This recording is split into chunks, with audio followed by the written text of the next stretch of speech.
आप सभी भक्तों के हृदय में बैठे हुए भगवान को वंदन और प्रणाम है। आइए हम कुछ यज्ञ की चर्चा आपसे करे लेते हैं। यज्ञ तो साक्षात भगवत रूप है, भगवान का ही रूप है।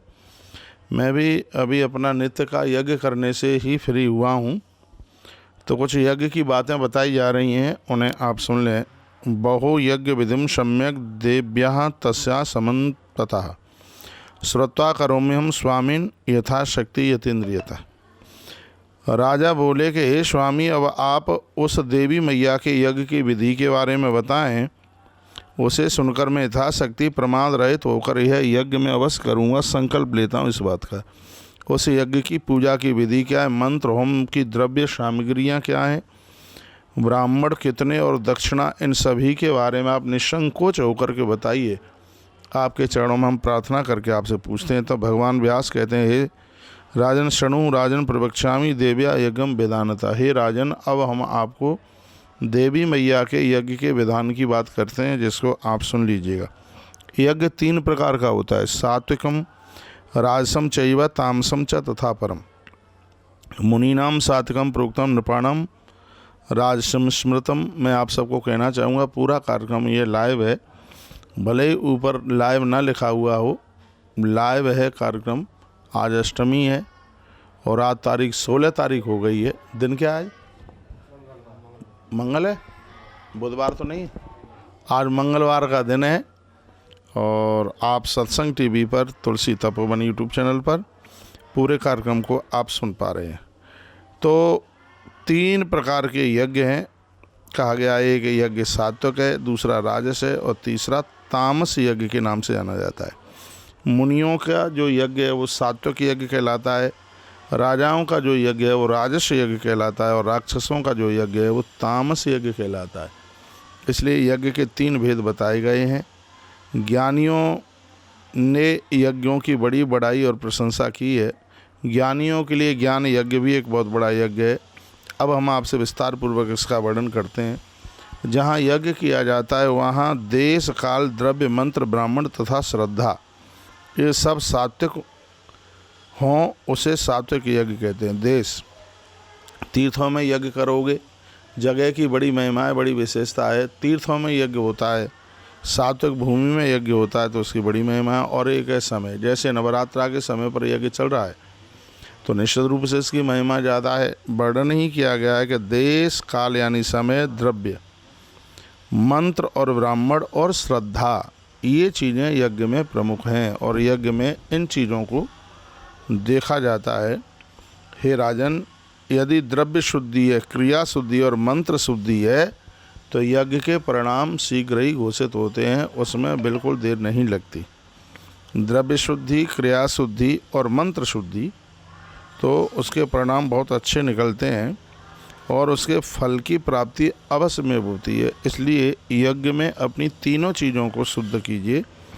द्रव्य शुद्धि, बढ़िया धन हो, मेहनत की कमाई का पैसा हो, तो इसकी और ज़्यादा अपने आप में बिल्कुल महिमा है।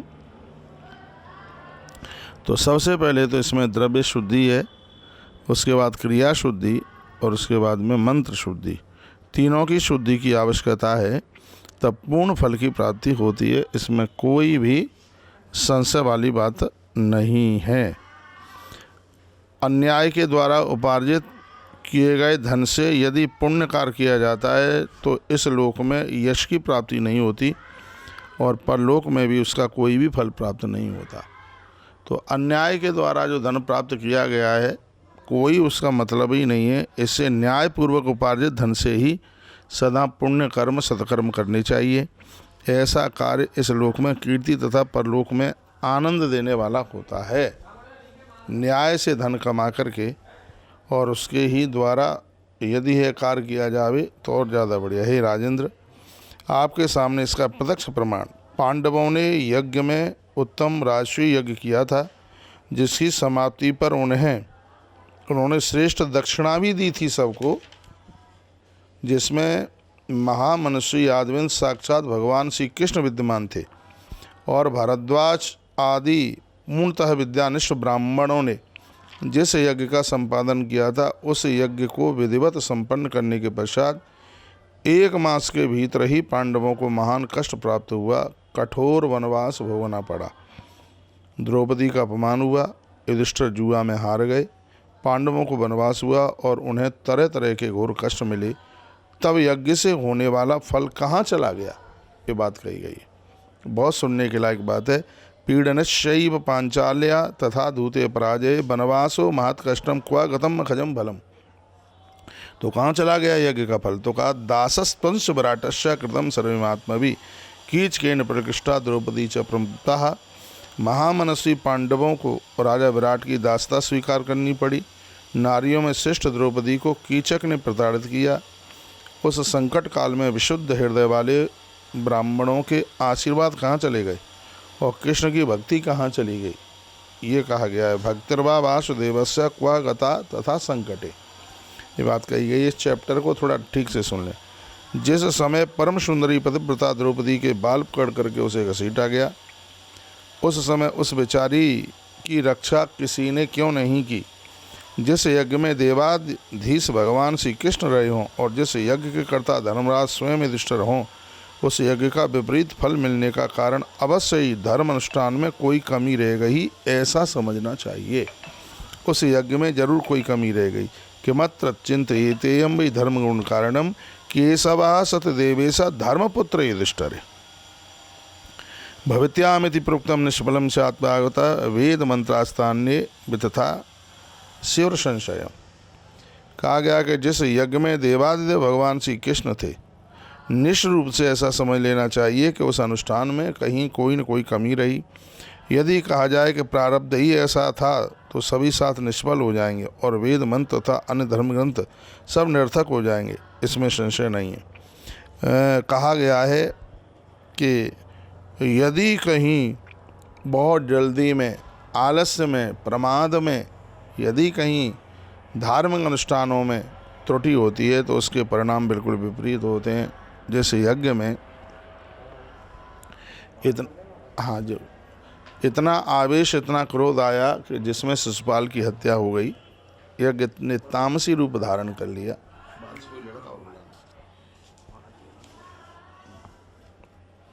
कृते कर्मण चेद्वद विपरीता यथा भवेत् वैगुण्यम कल्पनीया सा प्राज्ञई।